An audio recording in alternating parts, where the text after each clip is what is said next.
This video with the chemical weathering. What is chemical weathering? It occurs when the minerals react with the air and the water. In these chemical reactions, some minerals dissolve while other combine with the water and atmosphere. Compounds such as oxygen, carbon dioxide to form a new minerals. Okay. अब chemical weathering का क्या मतलब होता है, जो chemical composition होता है rocks का, उसके अंदर जो मिनरल्स होते हैं, अब वो मिनरल्स जब एयर और वाटर से रिएक्ट करेंगे तो केमिकल वेदरिंग होगी. ठीक है. इसमें क्या होता है, केमिकल रिएक्शन होता है. कुछ मिनरल्स जो होते हैं वो डिजॉल्व हो जाते हैं, वाइल कुछ मिनरल्स कंबाइन कर जाते हैं वाटर के संग, एटमॉस्फेयर के संग, जैसे कि ऑक्सीजन हो गया, कार्बन डाइऑक्साइड हो गया, जिसकी वजह से क्या बनता है, आपका न्यू मिनरल्स बनते हैं. In this, water along with other chemicals and dissolved gases may enter even in thin cracks produced by the physical weathering और along the bedding on and the joint planes. इसमें क्या होता है, water जो होता है वो रिएक्ट करता है केमिकल से और जो कुछ डिजॉल्व गैसेस होती हैं रॉक्स के अंदर उनसे. ठीक है. और जो डिजॉल्व और किस में एंटर कर जाते हैं, क्रैक्स में. और क्रैक्स किसकी वजह से प्रोड्यूस होते हैं, फिजिकल वेदरिंग की वजह से, along the bedding plane or the joint planes. With the time these cracks and the joints are widen. अब टाइम के साथ क्या होता है कि ये जो क्रैक्स होते हैं ये वाइडन हो जाते हैं, तो ज़्यादा पर्कुलेशन होता है. पर्कुलेशन का मतलब क्या है, वाटर का जाना, उसको कहते हैं पर्कुलेशन. तो पर्कुलेशन ज़्यादा होता है जिसकी वजह से फास्टर केमिकल वेदरिंग होती है. Now in this decomposition takes place by the bonding with and the removal of the cations from the solid mineral surfaces. Water plays an important role in dissolving many substances. All the chemical processes involved increases its volume. These results in the development of stresses and strains in the rocks and causes the rocks to crumble. इसका क्या मतलब है, water जो है वो बहुत important role play करता है केमिकल वेदरिंग में. ठीक है. जो डिजॉल्व सब्सटेंसेस होते हैं और जो कुछ मिनरल्स होते हैं वो उसके अंदर डिजॉल्व हो जाते हैं, और जो सारे केमिकल प्रोसेसेस हैं वो सब क्या करते हैं, इंक्रीज़ कर देते हैं रॉक के वॉल्यूम को, जिसकी वजह से क्या होता है, स्ट्रेस और स्ट्रेन्स का क्रिएशन होता है. ओके. नाउ अब हम पढ़ेंगे टाइप्स ऑफ केमिकल वेदरिंग.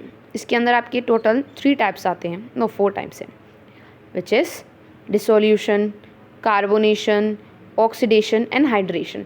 इसमें से मेन जो है वो कार्बोनेशन, ऑक्सीडेशन और हाइड्रेशन है. डिसोल्यूशन जो है वो तो हर एक रॉक में होता ही है. ओके. हम पढ़ते हैं इसको. It is the chemical reaction in which the carbonic acid dissolves the minerals like calcite found in the limestone. Water is a very good solvent and dissolves many minerals. Limestone, dolomite, common salt, gypsum, they are dissolved in water. Water reacts with carbon dioxide and forms the carbonic acid, which is a weak acid, but dissolves the limestone quite rapidly. इसमें क्या होता है, dissolution मतलब कि water में minerals का dissolve हो जाना, उसको कहेंगे डिसोल्यूशन. जैसे कि कोई रॉक आपकी कैल्साइट की बनी हुई है, लाइमस्टोन के अंदर जो पाया जाता है. अब वाटर में क्या होता है, वो लाइमस्टोन या डोलमाइट के जो मिनरल्स होते हैं वो डिसॉल्व हो जाते हैं, जिसकी वजह से वो कार्बोनिक एसिड बनाते हैं एंड लेटर केमिकल रिएक्शन होता है या केमिकल वेदरिंग होती है. जैसे कि आप ये दे सकते हैं, वाटर के संग कार्बन डाइऑक्साइड का रिएक्शन तो कार्बोनिक एसिड बन रहा है. ऐसे ही CaCO3 आपका रॉक हो गई, रॉक के संग अब इसी कार्बोनिक एसिड का रिएक्शन तो बाइकार्बोनेट बन गया. बाइकार्बोनेट क्या होता है, वाटर में सॉल्युबल, मतलब वाटर में घुल जाएगा तो मतलब वेदरिंग हो जाएगी. ओके. नेक्स्ट हम पढ़ते हैं. नेक्स्ट है हमारे पास कार्बोनेशन. कार्बोनेशन क्या होता है, it is the chemical union of mineral with the carbon dioxide to form the carbonate as like this. Okay. इसी की तरह है बिल्कुल, बट फ़र्क क्या है वो हम देखते हैं अभी. Carbonate reacts with water forming the bicarbonate which is in dissolved state. Granite is the most commonly occurring rock on the earth and is weathered in the same way. Its feldspar changes to kaolin. This process is known as kaolinization. Okay. आपके geology में one word से लेके भी कुछ questions आते हैं. ठीक है. तो उसके बेस पे आपका जो है ये क्योलानाइजेशन वो बहुत इंपॉर्टेंट टर्म है, इसको अच्छे से कर लीजिएगा. तो कार्बोनेशन में क्या बताया है कि मिनरल्स का कार्बन डाइऑक्साइड के साथ रिएक्शन हो जाना. यहाँ पर वाटर का कार्बन डाइऑक्साइड के साथ रिएक्शन हो रहा है, बट कार्बोनेशन में मिनरल्स का कार्बन डाइऑक्साइड के साथ रिएक्शन हो रहा है. This is the basic difference between among two. Okay. ना जो कार्बोनेट होते हैं वो फिर रिएक्ट करते हैं वाटर से, जिसकी वजह से बाइकार्बोनेट बनाते हैं. Bicarbonate is soluble in water and granite बहुत कॉमनली अकरिंग रॉक है जो कि इस तरीके से केमिकल वेदरिंग शो करती है। Next, moving ahead with the third one, oxidation. Oxidation क्या होता है? It involves the loss of an electron from an cation in a crystal, मतलब कि इलेक्ट्रॉन का लॉस हो जाना क्रिस्टल से। ठीक है, अगर हम इसको सिंपल भाषा में समझें कि ये एक ऐसा केमिकल वेदरिंग प्रोसेस है जिसमें मिनरल्स का रिएक्शन ऑक्सीजन के साथ होता है, ऑक्सीडाइज हो जाते हैं वो मिनरल्स, और इंक्लूडिंग कुछ सल्फर, आयरन, क्रोमियम अगर उन मिनरल्स के अंदर हुआ तो। ठीक है, और जो इलेक्ट्रॉन लॉस्ट होगा आयरन की वजह से वो ऑक्सीजन गेन कर लेगा, और इस प्रोसेस को हम ऑक्सीडेशन कहते हैं। Okay, is it clear? आगे बढ़ते हैं। It was a simple term. And hydration, hydration भी उसका जस्ट अपोजिट होता है। क्या है ये? This reaction involves the chemical union with the water. अब इसमें क्या होता है? गेन ऑफ इलेक्ट्रॉन होता है एक्चुअली। ओके, आगे बढ़ते हैं हम।